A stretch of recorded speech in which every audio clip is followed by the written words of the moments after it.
And just for full disclosure, 12 is the one that I spent the most time on myself.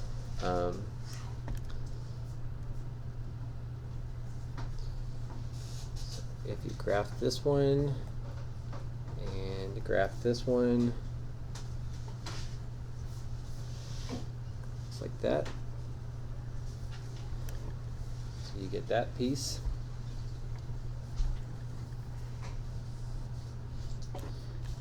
Now, part of what I think makes this one just a touch harder is I just practiced this list. As I said, most of the time it's top minus bottom, but on this problem, if you do top minus bottom, and this also helps you with the picture to see that you might want to do something different. Top would give me some of this area, because it would give me the area between the curves, but I don't really want that.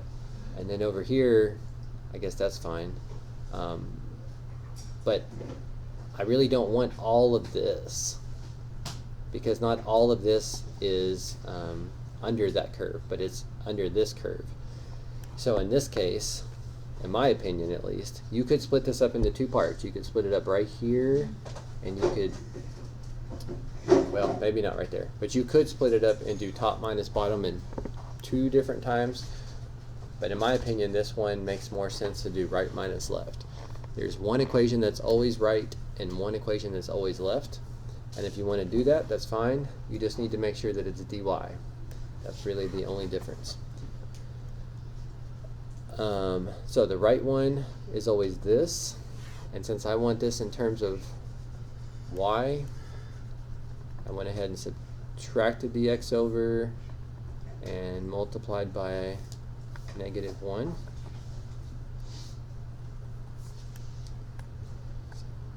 My line on the right, red. And then my one that was always on the left is this. And it's already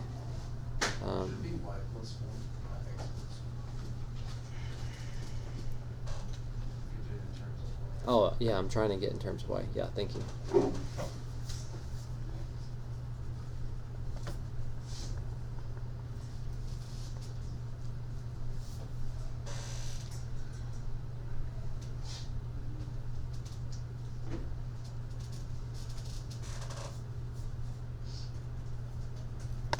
Okay, I lost my train of thought.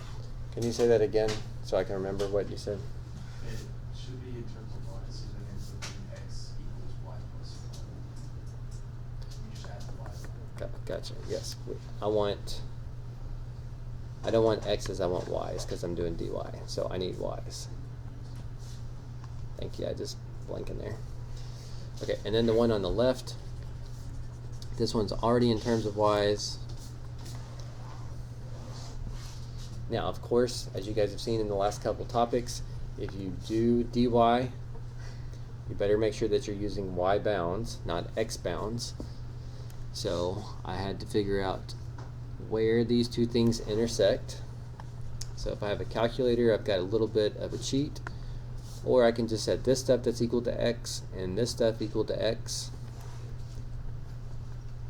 and then that gave me a quadratic to solve.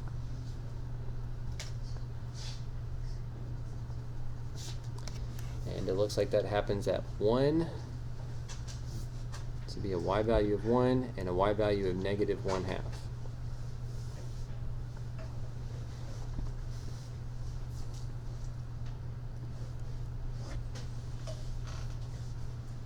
So you can see I don't have many steps on my paper.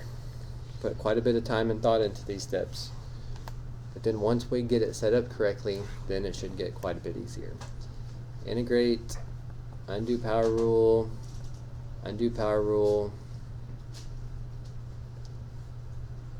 evaluate from -1/2 to 1.